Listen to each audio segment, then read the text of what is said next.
வணக்கம் பிள்ளைகளே. தரம் 9 பாடம் 30 விசுவாச பயணம். தானியேல் 6ஆம் அதிகாரம் 16ஆம் வசனத்திலிருந்து 28ஆம் வசனம் வரை. தானியேல் 6ஆம் அதிகாரம் 16ஆம் வசனத்திலிருந்து 28ஆம் வசனம் வரை. பிள்ளைகளை, உங்களுக்கு தானியேலை பற்றி சொல்லுகின்ற பொழுது உங்களுக்கு முதல் ஞாபகம் வருவது என்ன? தானியேலை பற்றி சொல்லுகின்ற பொழுது நாங்கள் எங்களுடைய சிறு வயதிலே நீங்கள் தானியேலுடைய சிங்கக்கபியிலே தானியேலை போட்ட அந்த பாடங்கள் உங்களுக்கு ஞாபகம் இருக்கும் என்று சொல்லி நான் விசுவாசிக்கிறேன். அதே பாடத்தை நாங்கள் இன்னும் கொஞ்சம் ஆழமாக இந்த பாடத்திலே நாங்கள் படிக்கப் போகிறோம்.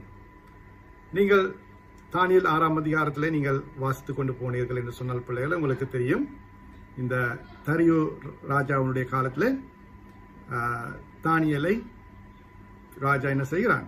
அந்த சிங்கக்கபியிலே போடுகிறான் அல்லவா? போட்டதன் பின்பதாக ஒரு பெரிய கல்லையும் கொண்டு வந்து அவர்கள் அடைத்து வைக்கிறார்கள். அப்போ சிங்கக்கபியிலே போட்டு அடைத்தால் என்ன நடக்க போகுது? சிங்கங்கள் சாப்பிடும் இல்ல. சிங்கங்கள் பசியாக இருக்கின்ற பொழுது அது மனுஷ மாமிசமோ மிருக மாமிசமோ எதை கண்டாலும் அது சாப்பிட்டு விடும். ஆனாலும் தானியேலை கொண்டு வந்து போட்டதன் பின்பதாக தானியேல் தேவனுடைய மனுஷனாக இருந்தான். தானியேல் விசுவாசத்தின் ஒரு முக்கிய நபராக இருக்கிறான்.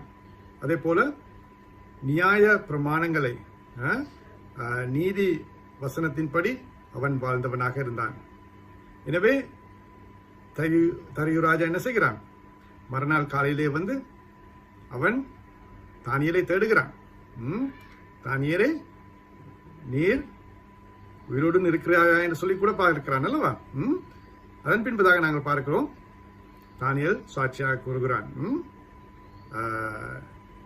ஜீவனுள்ள அல்லது உயிருள்ள இறைவன் என்னை காப்பாற்றினார் என்று சொல்லி.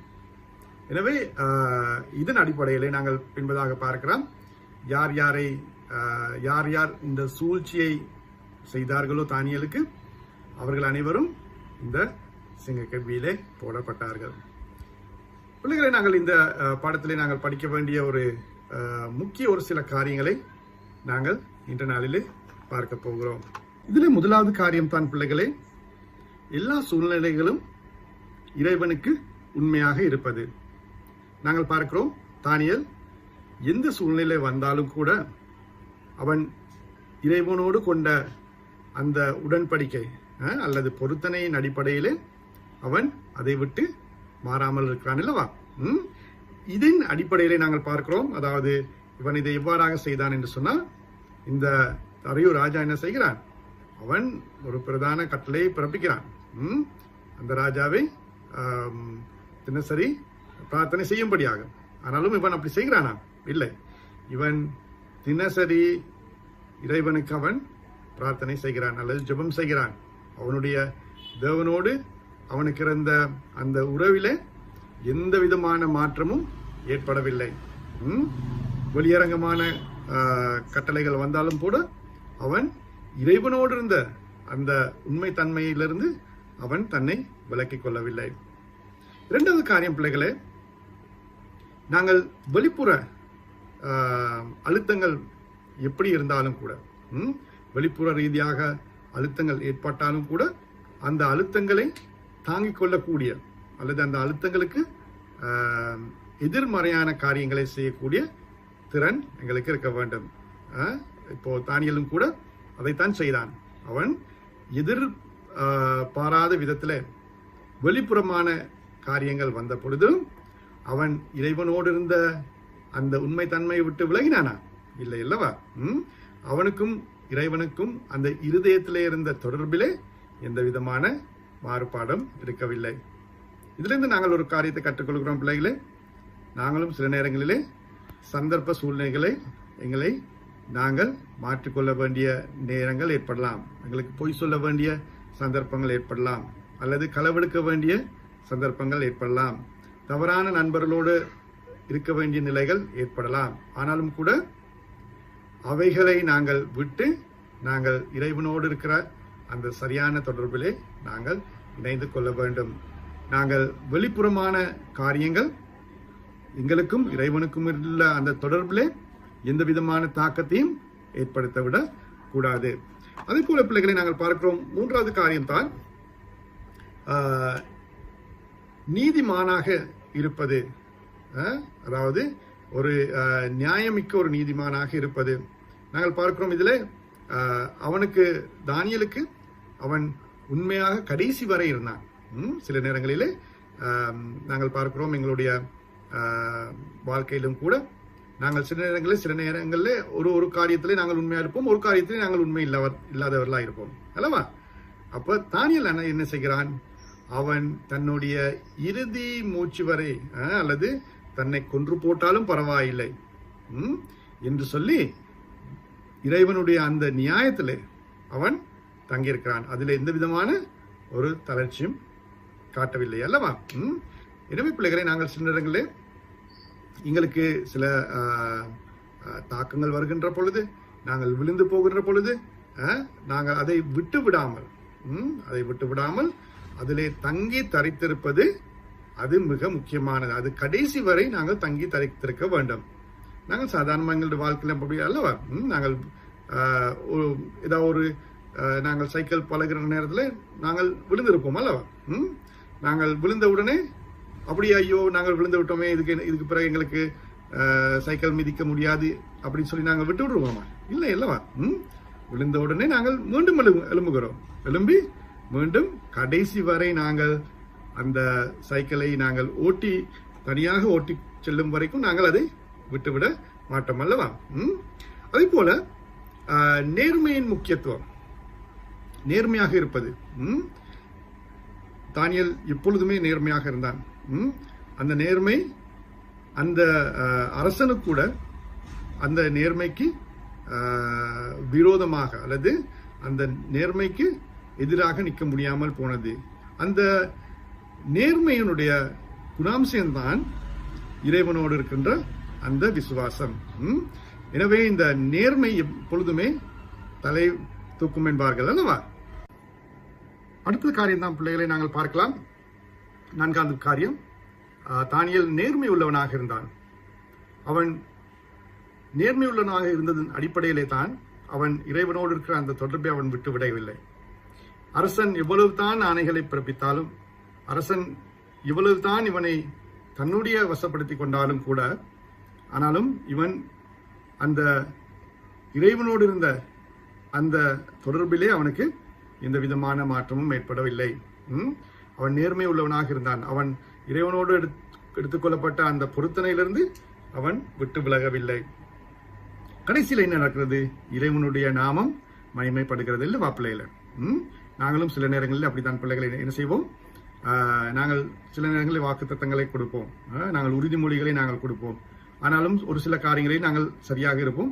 அதன் பின்பதாக கொஞ்சம் காலம் போனது பிறகு எங்களுக்கு மறந்துடும், அந்த உறுதிமொழி கொடுத்தவருக்கும் அது மறந்துவிடும். அல்லது நாங்கள் பெற்றோருக்கு சொல்லுவோம், இல்லை அம்மா இல்லை அப்பா நான் இதை செய்ய மாட்டேன் என்று சொல்லுவோம். அல்லது ஆசிரியருக்கு சொல்லுவோம், இதுக்கு பிறகு நாங்கள் செய்ய மாட்டோம் என்று சொல்லி. அதன் பின்பதாக அவர்களும் கணக்கெடுக்காமல் இருக்கின்ற பொழுது மீண்டும் மீண்டும் அதே காரியத்தை நாங்கள் செய்வோம். ஆனால் தானியேல் அப்படி இருக்கவில்லை. நாங்கள் கடைசி வரையாக அப்படி செய்கின்ற பொழுது, எங்களுக்கு கொடுத்த பொறுப்பை நாங்கள் கடைசி வரை செய்கின்ற பொழுது, அல்லது யார் எங்களை கவனிக்கிறார்களோ இல்லையோ, நாங்கள் யாரோடு கூட எடுத்த பொருத்தனை நாங்கள் சரிவர செய்தோம் என்று சொன்னால் கடைசியிலே இறைவனுடைய நாமம் மகிமை பெறும் என்பதை இந்த பாடத்திலே நாங்கள் கற்றுக்கொள்கிறோம். அதே போல தம் பிள்ளைகளே, கடவுளினுடைய பாதுகாப்பு அது நிபந்தனைக்குட்பட்டதல்ல. சரியா? அதாவது இறைவன் இதை செய்தால்தான் அவர் பாதுகாப்பை கொடுப்பார் என்றல்ல. நாங்கள் பார்க்கிறோம், தானியேல் முழு இருதயத்தோடும் இறைவனை அவன் விசுவாசித்தான், அவன் நம்பிக்கை கொண்டான், அவன் இறைவனை விசுவாசித்தான். இறைவன் எப்பொழுதும் தம்முடைய பாதுகாவலர் இருப்பார். அவர் தம்முடைய பாதுகாவலராக இருக்கிறபடியினாலே எந்த விதமான பயமும் தேவையில்லை. சரி பிள்ளைகளை, நாங்கள் இந்த தானியேலுடைய புத்தகத்திலே நாங்கள் இந்த கதையிலே சில நேரங்களிலே இவ்வாறான காரியங்கள் இதற்கு முன்பாக பாடங்களிலே நீங்கள் கொண்டிருப்பீர்கள். ஆனாலும் கூட நீங்கள் இப்பொழுது ஒரு பெரிய வயது பிள்ளைகளாக இருக்கிற பொழுது இந்த தானியலுடைய கதையை பார்க்கின்ற பொழுது உங்களுடைய அன்றாட வாழ்க்கையிலே இதை நீங்கள் எவ்வாறாக நீங்கள் பயன்படுத்த போகிறீர்கள்? அன்றாட வாழ்க்கையிலே பிள்ளைகளே, நாங்கள் சில நேரங்களிலே எங்களுடைய நம்பிக்கை, எங்களுடைய விசுவாசத்தை நாங்கள் கடைசி வரை பாதுகாத்துக் கொள்ள வேண்டும். நாங்கள் கிறிஸ்தவர்கள், நாங்கள் இயேசு கிறிஸ்துவை பின்பற்றுகிறவர்கள், அவரை எங்களுடைய இரட்சகராக நாங்கள் ஏற்றுக்கொண்டவர்கள். அவர் எங்களுடைய அவருடைய இரத்தத்தினாலே எங்களுடைய பாவங்களை கழுவி எங்களுக்கு அவர் விடுதலை கொடுத்திருக்கிறார் அல்லவா? இதை நாங்கள் எந்த சந்தர்ப்பத்திலும் நாங்கள் விட்டுவிட முடியாது. சந்தர்ப்பங்கள் வெவ்வேறாக இருக்கலாம். நாங்கள் நண்பர்களோடு கூட நாங்கள் வெவ்வேறான காரியங்களை நாங்கள் செய்யலாம். எங்களுடைய நண்பிகளோடு கூட நாங்கள் வெவ்வேறான காரியங்களை செய்யலாம். எங்களுடைய அயலவர்களோடு நாங்கள் வெவ்வேறான இடங்களுக்கு போகலாம். ஆனாலும் எங்களுடைய இந்த நம்பிக்கையிலிருந்து, எங்களுடைய விசுவாசத்திலிருந்து நாங்கள் தளர முடியாது. நாங்கள் வெவ்வேறான மதத்தவர்களோடு கூட, வெவ்வேறான மதம் சார்ந்த அல்லது மதமே இல்லாதவர்களோடு கூட நாங்கள் இணைந்திருக்கலாம். ஆனாலும் எங்களுடைய அடையாளம் இதுவாக இருக்கிறது. எனவே அந்த அடையாளத்தை குறித்து நாங்கள் கவனமாக இருக்க வேண்டும். அந்த அடையாளத்தை எந்த காரணத்தை கொண்டும் நாங்கள் கொடுக்க முடியாது. நாங்கள் சில நேரங்களிலே காரியாலயங்களில் நீங்கள் வேலை செய்யக்கூடிய சந்தர்ப்பங்கள் ஏற்படலாம். அல்லது உங்களுக்கு வேறு மதத்தவர்களோடு கூட பயணங்களை மேற்கொள்ள வேண்டி ஏற்படலாம். எது எவ்வாறாக இருந்தாலும் நீங்கள் கிறிஸ்தவர்கள் என்பதை நீங்கள் உங்களை அடையாளப்படுத்திக் கொள்ள வேண்டும். ஞாயிற்றுக்கிழமையானால் நீங்கள் கட்டாயம் ஆலயத்துக்கு செல்ல வேண்டும். அல்லது நீங்கள் உங்களுடைய அன்றாட ஜெபங்கள் கட்டாயம் நடைபெற வேண்டும். எனவே அது உங்களுடைய அடையாளமாக இருக்கு. அந்த அடையாளத்தில் எந்த விதமான தளர்ச்சியும் இருக்கக்கூடாது. அது கடைசி வரையும், இந்த தானியலுடைய கடைசி மூச்சு வரையும், அல்லது தானியல் எவ்வாறாக விசுவாசத்திலே உறுதியாக இருந்தானோ அவ்வாறாக நாங்கள் இருக்க வேண்டியவர்களாக இருக்கிறோம். அதே போலதான் பிள்ளைகளே, நாங்கள் கடைசி வரை இருக்கின்ற பொழுது, நாங்கள் கடைசி முடிந்த அளவு எங்களுக்கு கடைசி மூச்சு வரை நாங்கள் அதை விடாமல் இருக்கின்ற பொழுது கடைசியில் எங்களுக்கு என்ன வரும்? வெற்றி வரும். நான் பிள்ளைகளை சில நேரங்களிலே என்னுடைய பாடசாலை வாழ்க்கையிலும் அநேக வெற்றிகள் மத்தியிலும் தோல்விகள் வந்த சந்தர்ப்பங்கள் உண்டு. ஆனாலும் இந்த தோல்விகள் வந்தாலும் கூட நான் ஒருபோதும் அந்த தோல்விகளை நான் தோல்வியாக கண்டதில்லை. என்னுடைய நண்பர்கள் சில நேரங்களில் என்னை விட மேலே புள்ளிகளை எடுப்பார்கள், அல்லது அவர்கள் எனக்கு விட திறமையான காரியங்களை செய்வார்கள். சில நேரங்களிலே எனக்கு பாடசாலையிலே பிரத்யேக வகுப்புகளுக்கு போக முடியாமல் இருக்கும். ஆலயத்தினுடைய காரியங்களினாலே, ஆலயத்தினுடைய விளையாட்டு நிகழ்ச்சிகள், அல்லது ஆலயத்தினுடைய உபவாச கூட்டங்கள், அல்லது ஆலயத்தினுடைய ஜெப கூட்டங்கள், அல்லது ஆலயத்தினுடைய வெவ்வேறான காரியங்கள் நிமித்தமாக பாடசாலையிலே சில காரியங்களை பிரத்யேக வகுப்புகள் அல்லது பிரத்யேகமாக நடக்கின்ற காரியங்களுக்கு போக முடியாமல் இருக்கும். ஆனாலும் இறைவனுடைய நாமம் மகிமைப்படும்படியாக நான் உங்களுக்கு சொல்லுகிறேன் பிள்ளைகளே, ஒருபோதும் அவ்வாறாக செய்த நான் தோற்று போனதில்லை, அல்லது எனக்கு புள்ளிகள் குறைவானதில்லை. ஏன்? நாங்கள் இறைவனுக்குள்ளாக இருக்கின்ற பொழுது இறைவன் நம்மை அவர் பாதுகாத்துக் கொள்வார், அவர் நம்மை வழி நடத்துவார். இந்த விசுவாசம் எங்களுக்கு இருக்க வேண்டும். மூன்றாவது காரியம் பிள்ளைகளே, நாங்கள் இந்த விசுவாசத்திலே இப்படியான காரியங்களை நாங்கள் பழகிவிட்டோம் என்று சொன்னால், எங்களை பழகி கொண்டோம் என்று சொன்னால், அது எங்களுடைய வாழ்க்கையிலே ஒரு அம்சமாக மாறிவிடும். அதில் முதல் தடவையிலே நாங்கள் முகம் கொடுக்கின்ற பொழுது சில நேரங்களிலே அது கஷ்டமாக இருக்கும். பொழுது தானியேலை இன்னும் ஒரு முறை சிங்க கொபியில போடுகிற நேரத்தில் பயப்படுவாராம், இல்லை அல்லவா? என்ன காரணத்துக்கு ஒன்றும் பயப்பட மாட்டார். என் முதலாவது தடவையாக அவ்வாறான ஒரு காரியம் நடந்தது. அப்பொழுது சிங்கங்கள் அதனுடைய வாய்கள் கட்டப்பட்டது. அதே போல நாங்கள் மீண்டும் மீண்டும் அதே காரியத்தை நாங்கள் செய்கின்ற பொழுது, நாங்கள் முதல் தடவையாக நாங்கள் அந்த விசுவாசத்திலே நாங்கள் உறுதியாக இருக்க வேண்டும். இரண்டாவது முறை எங்களுக்கு தெரியும், நாங்கள் நிச்சயமாக வெற்றி பெறுவோம், நாங்கள் ஜெயம் பெறுவோம். எனவே பிள்ளைகளே, நாங்கள் அந்த ஜெயத்துக்கூடாக, நாங்கள் அந்த விசுவாசத்துக்கூடாக நாங்கள் கடந்து செல்ல வேண்டியவர்களாக இருக்கிறோம். எனவே தானியேல் எங்களுடைய இந்த வாலிப வயதிலே, அல்லது நாங்கள் வாலிப வயதிலே நாங்கள் ஆரம்ப பகுதியிலே இருக்கிறோம் பிள்ளைகளே. எங்களுக்கு ஒரு நல்ல முன் உதாரணமாக இருக்கிறது நாங்கள் இந்த பயணத்தை செய்வதற்கு.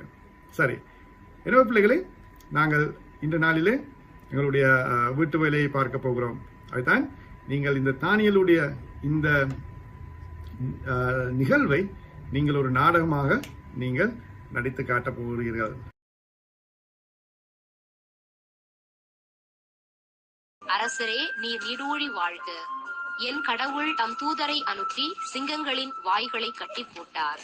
அவை எனக்கு தீங்கு எதுவும் செய்யவில்லை, ஏனெனில் அவர் திருமுன் நான் மாசற்றவன். அரசரே, நீர் நீடூழி வாழ்க. என் கடவுள் தம் தூதரை அனுப்பி சிங்கங்களின் வாய்களை கட்டி போட்டார். அவை எனக்கு தீங்கு எதுவும் செய்யவில்லை, ஏனெனில் அவர் திருமுன் நான் மாசற்றவன். சரி பிள்ளைகளே, இறைவன் தாமே இன்னும் ஒரு தானியிலே கொண்டு இந்த சிங்கங்களுடைய வாயை கட்டி போடுகின்ற வண்ணமாக உங்களையும் இறைவன் இன்னொரு தானியலாக மாற்றும்படி நான் இறைவனிடத்திலே பிரார்த்திக்கிறேன். உங்கள் அனைவருக்கும் இறைவனுடைய வாழ்த்துக்கள் பிள்ளைகளே. வணக்கம்.